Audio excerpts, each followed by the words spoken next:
नमस्कार, जय हिंद। स्वागत है आपका स्टडी लवर्स फैमिली में। और इस वीडियो में हम उत्तराखंड करंट अफेयर्स एक वीडियो लेकर आए हैं। इसमें आपको पिछले 3 महीनों के करंट अफेयर्स के सारे महत्वपूर्ण केवल उत्तराखंड करंट अफेयर्स के मिलने वाले हैं, जो कि आपकी आने वाली सभी भर्ती परीक्षाओं, चाहे वह एसआई हो, पीसीएस हो, पीसीएस का प्री हो, आरओ या आरओ का मेंस हो, तो इसके अलावा और भी जो भी परीक्षाएं यूकेएसएससी की भी होने वाली हैं, उनके लिए इम्पोर्टेंट होने वाला है। तो सबसे पहला क्वेश्चन हमारे पास है, हाल ही में उत्तराखंड के कार्मिक और वित्त विभाग द्वारा प्रदेश के खिलाड़ियों को सरकारी नौकरी में कितने प्रतिशत क्षैतिज आरक्षण को मंजूरी दी गई है? तो क्षैतिज आरक्षण को मंजूरी दी गई है 4%। ऑप्शन नंबर सी इसका सही उत्तर होगा। और ये कब? 18 जनवरी 2024। 18 जनवरी 2024 को ये इसको मंजूरी दे दी गई थी। और इसमें जो खिलाड़ी होंगे, जो विभिन्न खिलाड़ी होंगे, जो जो एक तरह से राष्ट्रीय और अंतर्राष्ट्रीय स्तर पर किसको मिलेगा? जो खिलाड़ी राष्ट्रीय एवं अंतर्राष्ट्रीय स्तर पर जो हैं खिलाड़ी रहे हों, ऐसे खिलाड़ियों को एक तरह से नौकरी मिलेगी और नौकरी में 4% आरक्षण मिलेगा। तो ऐसे खिलाड़ियों को 2000 से लेकर 2000 ग्रेड पे से लेकर 5400 ग्रेड पे तक की नौकरी मिल सकेगी। तो ये बात आपको यहाँ से ध्यान रखनी है। आगे बढ़ते हैं हम। अब देख लीजिए इसके बारे में थोड़ा सा। 18 जनवरी 2024 को निदेशक जितेंद्र सिंह ने, तो बाकी जानकारियां वही हैं इसमें। और 2013 में इस जो नौकरी देने वाला प्रावधान था उस पर रोक लगा था। फाइनली गवर्नमेंट ने शासनादेश लाकर वो जारी कर दिया है। अब देखिए यहाँ पर अगला क्वेश्चन, 16 जनवरी 2024 को केंद्रीय वाणिज्य एवं उद्योग मंत्री पीयूष गोयल ने स्टार्टअप के क्षेत्र में बेहतर कार्य करने के लिए उत्तराखंड को राष्ट्रीय स्तर पर किस अवार्ड से नवाजा? तो उत्तराखंड को राष्ट्रीय स्तर पर जो है लीडर अवार्ड से नवाजा गया। ऑप्शन नंबर डी इसका सही उत्तर है।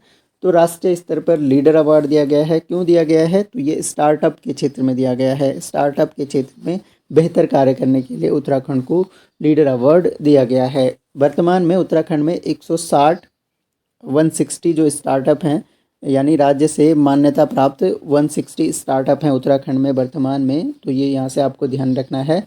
और जबकि जो केंद्र सरकार का पोर्टल है, यानी 160 स्टार्टअप तो प्रदेश सरकार से मान्यता प्राप्त हैं, जबकि केंद्र सरकार का जो स्टार्टअप पोर्टल है उसमें उत्तराखंड के 900 से अधिक स्टार्टअप पंजीकृत हैं। तो ये बातें आपको यहाँ से ध्यान रखनी है कि उत्तराखंड का राज्य स्तर पर तो 160 स्टार्टअप मान्यता प्राप्त हैं, जबकि केंद्र सरकार के पोर्टल पर या केंद्र सरकार का जो स्टार्टअप पोर्टल है वहाँ पर उत्तराखंड के 900 से अधिक स्टार्टअप पंजीकृत हैं। तो ये आपको ध्यान रखना है। यहाँ से आगे बढ़ते हैं। अगला क्वेश्चन है, 25 जनवरी 2024 को केंद्र सरकार द्वारा उत्तराखंड के यशवंत सिंह कटौच को पद्मश्री अवार्ड प्रदान करने की घोषणा की गई। वे हैं, तो वो क्या हैं?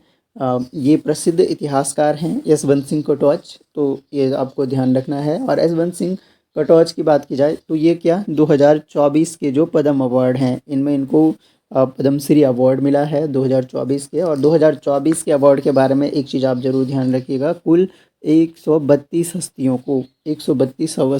को पद्म पुरस्कार मिले हैं। कुल 132 पद्म पुरस्कार मिले हैं, जिनमें से 5 पद्म विभूषण थे। पद्म विभूषण 5 तो इसमें पद्म विभूषण हैं, ये आप यहाँ से ध्यान रखिएगा। 5 पद्म विभूषण है, 17 इसमें पद्म भूषण है, 17 जो हैं वो पद्म भूषण हैं। 17 पद्म भूषण हो गए आपके।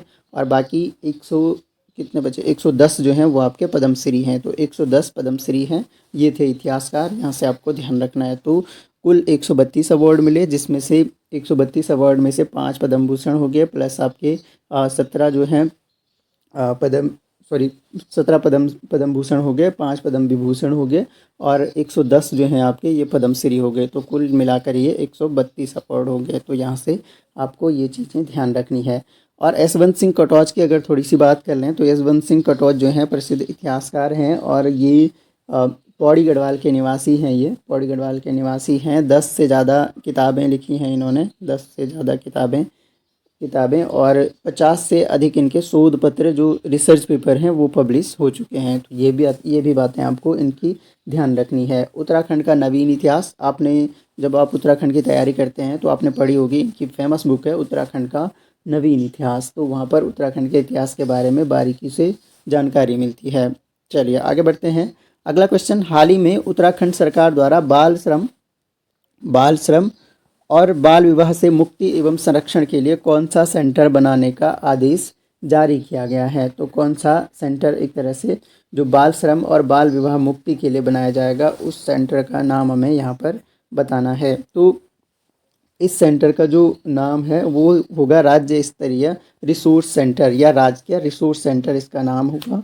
और ये अभी हाल ही में एक तरह से बोला गया है कि यह जारी किया जाएगा। और ये क्या करेगा, जो राज्य, जिला, ब्लॉक या फिर ग्राम स्तर पर बाल संरक्षण से संबंधित, यानी ये किससे संबंधित है, बाल संरक्षण का भी ये ऐसा लिख के आ जाएगा कि राजकीय रिसोर्स सेंटर किससे संबंधित हैं। तो बाल संरक्षण से संबंधित ये है, ये बाल संरक्षण से संबंधित जो योजनाएं हैं या मुद्दे हैं उन पर सहायता उपलब्ध करवाएगा। तो ये एक समिति इसके लिए गठित की गई है और इस समिति में 24 सदस्य हैं जो इसको इम्प्लीमेंटेशन पर बल देगी। तो ये सारी बातें आपको ध्यान रखनी है। जैसे बाल श्रम हो गया, जो मतलब बाल संरक्षण का मतलब है कि बाल श्रम इन चीज़ों पर ये ध्यान देगी, इनकी समीक्षा करेगी। या फिर बाल विवाह हो गया या छोटे बच्चे जो स्कूल नहीं जाते हैं, यानी स्कूल ड्रॉप आउट हो गया आपका, बालिका सुरक्षा हो गया, इन सब विषयों पर ये जोर देंगे। तो जो बाल विवाह एवं मुक्ति एवं संरक्षण के लिए जो सेंटर बनाया है उस सेंटर का नाम है आपका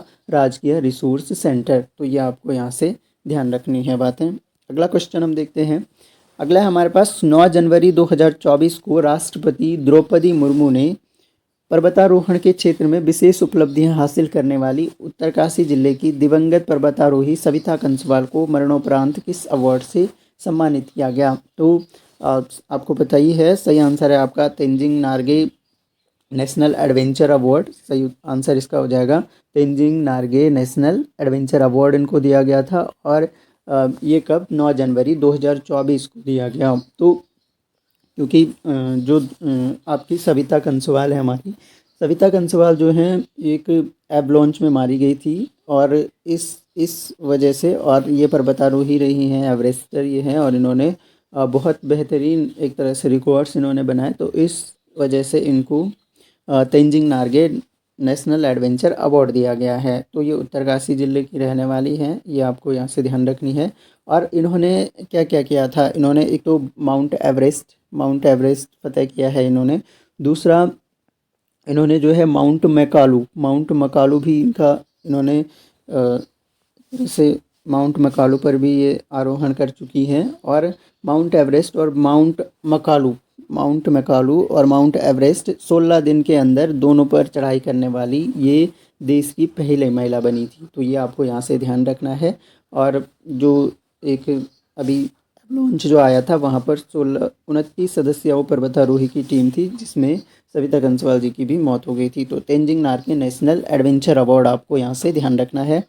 अगला प्रश्न है, हाल ही में उत्तराखंड के किन 2 जांबाजों को वीरता के लिए सेना मेडल से सम्मानित किया गया है। वीरता के लिए सेना मेडल से सम्मानित किया गया है। तो कौन से 2 जांबाज ऐसे हैं जिन्हें वीरता के लिए सेना मेडल से सम्मानित किया गया है। उत्तर है आपका मेजर हितेश खरायत एवं मेजर प्रशांत भट्ट। इनको जो है वीरता के लिए सेना मेडल से सम्मानित किया गया है। तो इनकी जो बहादुरी के लिए इनको ये अवार्ड मिला है और जो अलंकरण समारोह था सेना का उसमें इनको ये अवार्ड दिया गया है। तो इस अवसर पर 8 जो है वीरता पुरस्कार दिए गए हैं, 8 वीरता पुरस्कार और 11 विशिष्ट सेवा पुरस्कार। 11 जो हैं ये आपके विशिष्ट सेवा पुरस्कार दिए गए हैं, विशिष्ट सेवा पुरस्कार 11 और 8 जो हैं सेना मेडल दिए गए हैं या 8 वीरता पुरस्कार दिए गए हैं। और जो प्रशांत भट्ट हैं आपके, इनके बारे में थोड़ा थोड़ा हम जान लेते हैं। प्रशांत भट्ट जो हैं आपके,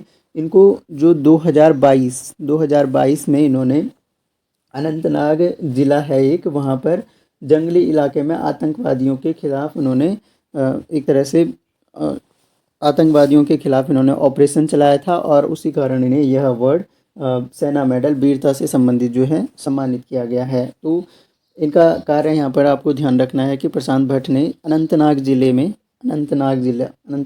में आतंकवादियों के खिलाफ जो है एक सफल ऑपरेशन चलाया था। और हितेश खरायत की अगर बात की जाए तो हितेश खरायत जो हैं ये आपके पिथौरागढ़ ज़िले के रहने वाले हैं। पहली बात, ये पिथौरागढ़ के हैं और ये बागेश्वर के हैं।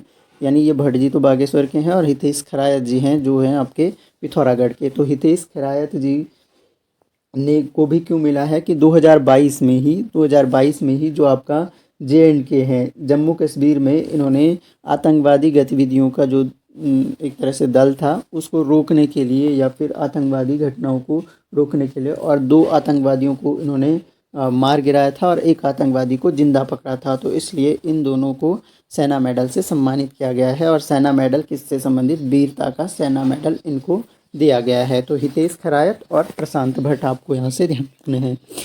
अगला क्वेश्चन है 15 जनवरी 2024 को मुख्यमंत्री पुष्कर सिंह धामी ने राष्ट्रीय कृषि एवं ग्रामीण विकास बैंक नाबार्ड की ओर से आयोजित स्टेट क्रेडिट सेमिनार में विमोचन किया। तो स्टेट क्रेडिट सेमिनार में विमोचन किया, किसका विमोचन किया है एक तरह से, तो यहाँ पर देखिए आप स्टेट पॉलिसी पेपर 2025 से 30 का और स्टेट पॉलिसी पेपर जो है 2000, तो यहाँ पर अलग अलग ऑप्शन आपको दिए गए हैं। 24-25 का इन्होंने क्या किया है, विमोचन किया है। तो राष्ट्रीय ग्रामीण विकास बैंक नाबार्ड की ओर से यह आयोजित था स्टेट क्रेडिट सेमिनार, और इसमें स्टेट फोकस पॉलिसी पेपर 2024-25 का विमोचन मुख्यमंत्री पुष्कर सिंह धामी के द्वारा किया गया। अगला क्वेश्चन है 16 दिसंबर 2023 को निम्नलिखित में से किस राज्य में देश की पहली हिमालयी एयर सफारी की शुरुआत की है। पहली बात तो ये देश की एयर सफारी है और पहली एयर सफारी है, तो पहली है इसलिए इम्पोर्टेंट है। पहली है उत्तराखंड राज्य में लॉन्च हुई है, शुरुआत जो है उत्तराखंड राज्य में हुई है, 16 दिसंबर 2023 को हुई थी। और ये एयर सफारी जो है जायरोकॉप्टर एडवेंचर शुरू करने वाला, इसको बोलते हैं जायरोकॉप्टर एडवेंचर, तो जायरोकॉप्टर एडवेंचर शुरू करने वाला उत्तराखंड देश का पहला राज्य बन गया है। और इसका ट्रायल किया गया हरिद्वार के बैरागी कैंप में इसका ट्रायल किया गया। ये बात आपको यहाँ से ध्यान रखनी है। इसके अलावा जो जायरोकॉप्टर एयर सफारी है इसको पर्यटन विभाग के द्वारा संचालित किया जाएगा। तो ये बातें आपको यहाँ से ध्यान रखनी होंगी। 24 नवंबर से 7 दिसंबर 2023 तक नेपाल के बीच 17वें संयुक्त सैन्य अभ्यास सूर्य किरण का आयोजन किया गया। तो पहली बात तो सूर्य किरण सैन्य अभ्यास इंडिया और नेपाल के बीच में होता है, इंडिया नेपाल के बीच में होता है, और इस बार जो है 24 नवंबर से 7 दिसंबर तक इसका आयोजन किया गया। कहाँ किया गया, तो ये किया गया उत्तराखंड के पिथौरागढ़ जनपद में। ऑप्शन नंबर 20 का करेक्ट आंसर हो जाएगा। आगे बढ़ते हैं। उत्तराखंड सरकार ने प्रदेश में एयर कनेक्टिविटी बढ़ाने के लिए पहली उत्तराखंड हेलीपैड व हेलीपोर्ट नीति को मंजूरी दी है। तो हेलीपैड व हेलीपोर्ट नीति को मंजूरी दी है 4 दिसंबर 2023 को। 4 दिसंबर 2023 ये डेट आपको ध्यान रखनी पड़ेगी। हेलीपैड व हेलीपोर्ट, क्योंकि राज्य की पहली नीति है तो इसलिए क्वेश्चन यहाँ से बन सकता है। हेलीपैड व हेलीपोर्ट नीति को मंजूरी दी है 4 दिसंबर 2023 को। ये किसके लिए है, एयर कनेक्टिविटी के लिए है। एयर कनेक्टिविटी के लिए है, यानी एक तरह से जो आपके हेलीकॉप्टर हैं या चॉपर्स हैं तो उनकी कनेक्टिविटी के लिए, एयर कनेक्टिविटी के लिए ये नीति दी गई है और पहली बार है। और आपातकालीन चिकित्सा, जो आपातकालीन चिकित्सा के लिए भी इसका प्रयोग किया जा सकेगा एयर कनेक्टिविटी का। तो आपातकालीन चिकित्सा यानी स्वास्थ्य संबंधित आपदा के दौरान बचाव और राहत कार्यों में सहायता मिलेगी, तो इसलिए इसको, और यह माना जा रहा है कि अगले जो हेलीपोर्ट और हेलीपोर्ट विकसित हो रहे हैं तो कोई भी जो भूस्वामी है, इस नीति के अनुसार कोई भी भूस्वामी जो है अपनी ज़मीन पर जो है हेलीपैड और हेलीपोर्ट विकसित कर सकता है, जिसके लिए उनको लाइसेंस लेना पड़ेगा और सरकार की ओर से जो भी उनका खर्च होता है उस पर 50% सब्सिडी भी दी जाएगी। तो ये नीति के कुछ महत्वपूर्ण पार्ट हैं। दूसरा क्या है कि 15 साल के लिए जो है यूकाडा, 15 साल के लिए यूकाडा को लीज पर दे सकता है ज़मीन, और कोई भी भूस्वामी यूकाडा को ज़मीन जो है लीज पर दे सकता है ताकि वहाँ पर हेलीपैड विकसित हो सके, और जो भूस्वामी को एक तरह से किराया दिया जाएगा इसका, किराया उसको मिलेगा, और संचालन और प्रबंधन से जो राजस्व प्राप्त होगा उसका भी उसको कुछ हिस्सा दिया जाएगा। तो ये सारी बातें हैं। नई हेलीपैड व हेलीपोर्ट, आपको ध्यान रखना है कि पहली हेलीपैड और हेलीपोर्ट नीति है कब लागू हुई, 4 दिसंबर 2023 को। अगला क्वेश्चन देखते हैं।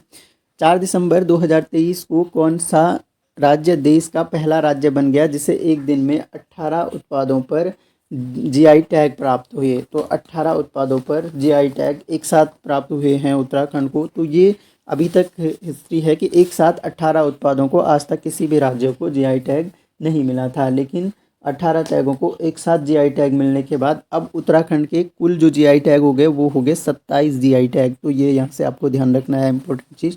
कुल 27 जीआई टैग हो गए हैं उत्तराखंड के। और जीआई टैग मिलने से क्या होता है कि न तो कोई इनकी नकल कर सकता है, ना ही एक तरह से अपना ब्रांड होने का दावा कर सकता है। और इसमें जो है, इसमें जो 18 अभी हाल ही में, इसमें आपका अनाज हो गया, अनाज, मंडुआ। तो ये जो उत्तराखंड के विशिष्ट उत्पाद हैं, मंडुआ हो गया, झंगोरा हो गया, लाल चावल हो गया हमारा, ये उत्तरकाशी का है, तो इनको जीआई टैग मिला है। और जो खासकर जो वोकल फॉर लोकल वाली नीति है, इससे संबंधित ये हो जाएगा। वोकल फॉर लोकल वाली नीति को बढ़ावा देने के लिए इन उत्पादों को जीआई टैग प्रदान किया गया है। तो ये उत्पाद कौन कौन से हैं? 18 उत्पाद हैं। आपको 18 के 18 आपको ध्यान नहीं रखने हैं, लेकिन कुछ जैसे बेरीनाग चाय हो गई, बेरीनाग चाय हो गई, मंडुआ हो गया, झंगोरा हो गया, जो आपकी गहत की दाल है, गहत की दाल हो गई, इनको इसको भी कभी क्वेश्चन ऐसे बन सकता है ना कि इनमें से कौन से उत्पाद को जीआई टैग नहीं मिला है। आपका काला भट्ट है, काला भट्ट को भी जीआई टैग मिला है, काला भट्ट हो गया। माल्टा आपका चौलाई हो गया, चौलाई को भी जीआई टैग दे दिया गया है, चौलाई जिसको रामदाना भी कहा जाता है। इसके अलावा अल्मोड़ा की लखौरी मिर्च, एक चीज़ खास आपको ध्यान रखनी है, अल्मोड़ा की लखौरी मिर्च, ये लखौरी मिर्च, अगर कोई अल्मोड़ा वाला देख रहा है तो बता सकता है कि ये लखौरी मिर्च कैसी होती है। तुअर दाल हो गई, तुअर दाल, ये तो इधर भी हो जाती है उत्तरकाशी में। तुअर दाल हो गई आपकी, बुरांस जूस, बिच्छू घास, जो कंडाली हम बोलते हैं, कंडाली हो गया, नेटल फाइबर हो गया आपका। तो ये सारी चीज़ें हैं जो आपको थोड़ा सा ध्यान रखनी होंगी। तो इसकी लिस्ट मैं आपको टेलीग्राम पे दे दूंगा, तो वहाँ से आप लोग एक बार रिकॉल कर लीजिएगा। तो इसका पीडीएफ भी आपको टेलीग्राम पे मिल जाएगा, लिंक डिस्क्रिप्शन में है, ज्वाइन कर लीजिएगा। सही उत्तर हो गया आपका उत्तराखंड। अगला क्वेश्चन, हाल ही में Tata security council of India द्वारा उत्तराखंड के किस एजेंसी को देश के सर्वश्रेष्ठ 3 राज्य एजेंसियों में चयन किया गया है? तो उत्तराखंड की कौन सी एजेंसी है जिसको शीर्ष एक तरह से राज्य एजेंसियों में जिसका चयन किया गया है? तो जो उत्तराखंड की एक तरह से उत्तराखंड एसटीएफ है, उत्तराखंड स्पेशल टास्क फोर्स है, इसको टॉप 3 एजेंसियों में शामिल किया गया है।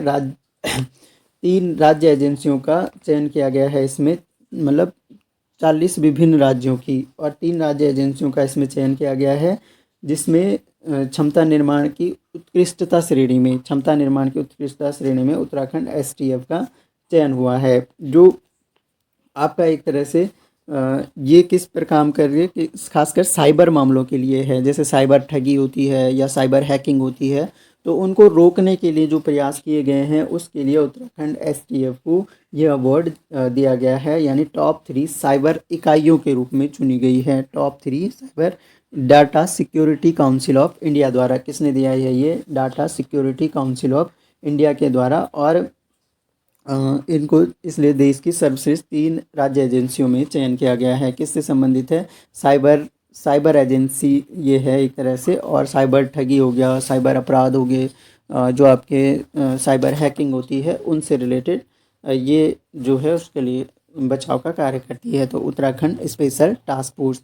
तो कुल मिलाकर ये हमने कुछ वेरी इंपॉर्टेंट एमसीक्यू डिस्कस किए पिछले लगभग 2 से 3 महीनों के करंट अफेयर्स के इंपॉर्टेंट एमसीक्यू, जो कि आपके एग्ज़ाम में बन सकते हैं।